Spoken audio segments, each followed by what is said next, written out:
Hello, everyone. My name is Dawn, and welcome to another episode of The Chamber Within. Are you familiar with the term toxic positivity?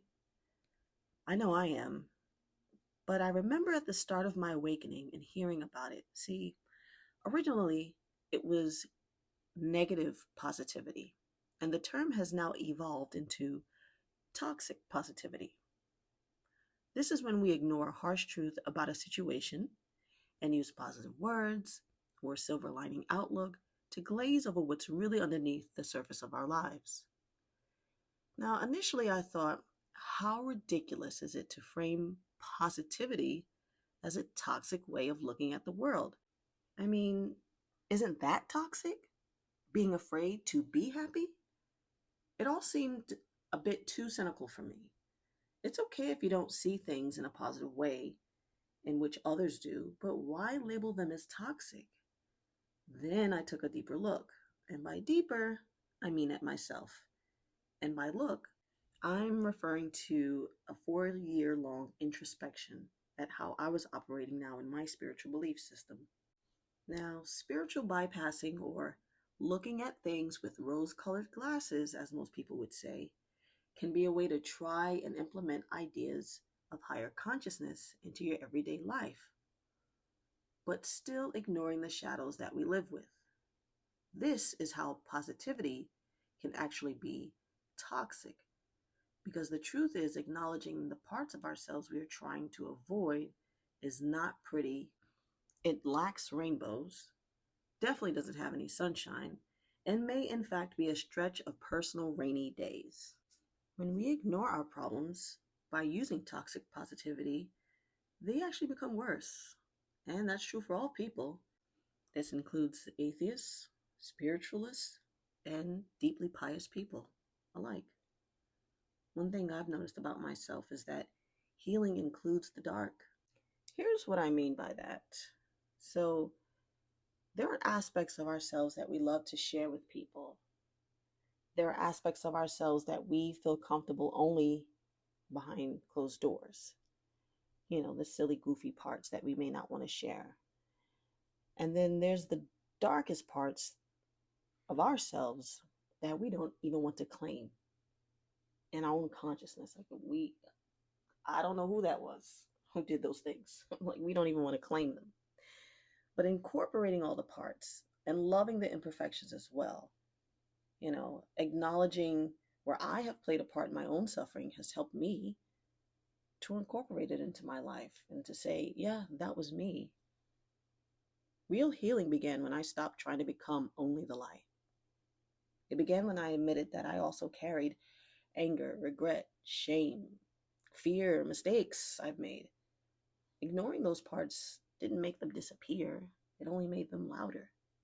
For instance, I like the rhythm of this show so far. I like the intro, the body, the goodbye.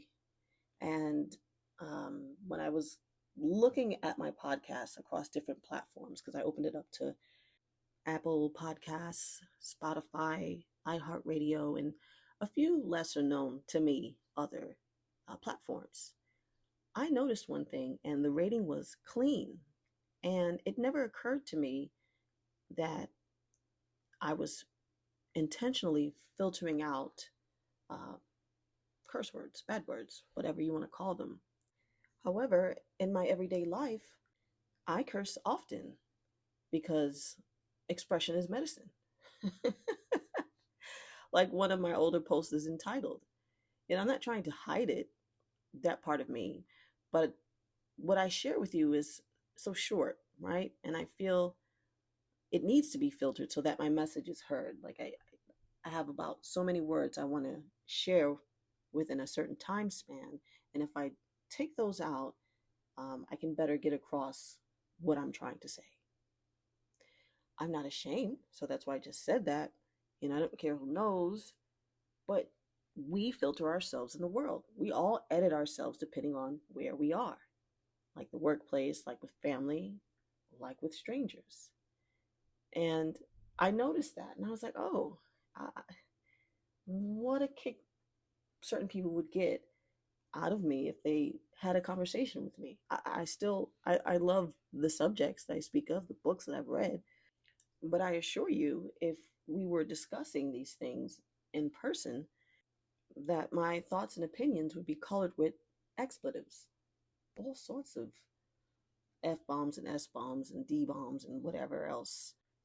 Because a spiritual awakening is a wild ride, and then you would get the unfiltered version of me.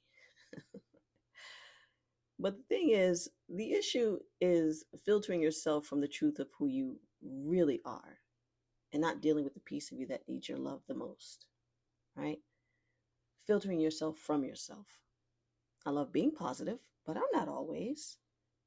I use affirmations to pull me out of mental downward spirals if I happen to find myself out of alignment with who I'd like to be personally, my own personal idea. I'd like to be congruent with that aspect of myself as a person. I accept that I wish I could have made better decisions in life. I accept that what people may see is not the whole of who I am. I'm okay with it. I accept that I do get really sad here and there. Not often, but it is my truth. I accept that I've said hurtful things to people in the past, maybe last week, without intending to, but they may still have to live with that hurt. I accept that I am not the only one dealing with things that have happened a long time ago. I accept that I am a part of their story too. You know, my biggest triumph. My biggest triumph along this journey is that I used to be quick-tempered, hot off the press, baby. Jump right into it, but I no longer am. I'd say that's the only thing I can notice about myself that I had the ability to overcome for real, because I'm watching more than reacting to my surroundings. No longer being quick tempered doesn't mean I don't get angry. Hey, work is a great example of this observation. It's me, a spiritual person, operating in the real world. There are things out of my control. People say the darndest things. And pressure is applied to me daily. So here comes the stress. So it's not like I don't get angry. I'm just not such a short fuse. I would venture to say that toxic positivity is toxic to the self for you to care about how you're being seen as a positive person always. That's not good. For instance, I have boundaries that I don't like crossed because it protects my peace. So I don't care if I'm seen as mean because I won't allow you to cross that boundary at work. I'm specifically talking about at work now because at work, I believe in work-life balance. So they can apply whatever label they need to me as long as I get to maintain my self-respect and my lunch break. You know, my boss now has learned not to come to me for problem solving while I'm eating my lunch, not to send me texts on the weekend when I'm off about how to get scheduling issues squared away. You know, I even told him that work-life balance is important for all of us, you know, and he needs to do the same for himself as well. He won't, but you know, what's good for the goose is good for the gander. I've always believed that, but I maintain my boundaries. So if you can't respect them for yourself, at least respect them for me and let me eat this sandwich in peace. Please. That's all I'm asking. Just let me chew in peace. And this is all due to my journey, honestly. You know, I care about how I feel, not how I'm seen, perceived. This is also a part of growth that I've seen within myself. My wish for everyone along this journey is for you to honor wherever you may be right now, currently. Whether you're starting out, learning how to love yourself, whether you doubt all the things in your life and wonder why you even try. Love yourself first. Even the parts of you you may consider bad, especially those. That type of love is unconditional. If you've ever been on the receiving end of unconditional love, or never have been, I should say, that's what it means to love anyway. to love yourself through the highs and lows, to say, yeah, I did that, but I didn't know any better at the time. Or I did know better. And you know what? I just wanted to see something. I wanted to see if there's going to be a different outcome this time. Screw it. That's life. It's okay. My personal frame of reference for unconditional love, um, the very first frame of reference, I should say, is my mother's love. Nothing mattered more to her than me being okay, me being here to receive her love. That's it. I didn't need to check any boxes. I didn't need to perform any acts of servitude. She's just a normal mom. Uh, I I just needed to be here. She did the normal mom things, of course, try to get me to wear certain clothes or you know be more girly, but I there wasn't any punishments if I didn't agree with her outlook on how I should dress or do anything like that. So that's what I mean by normal.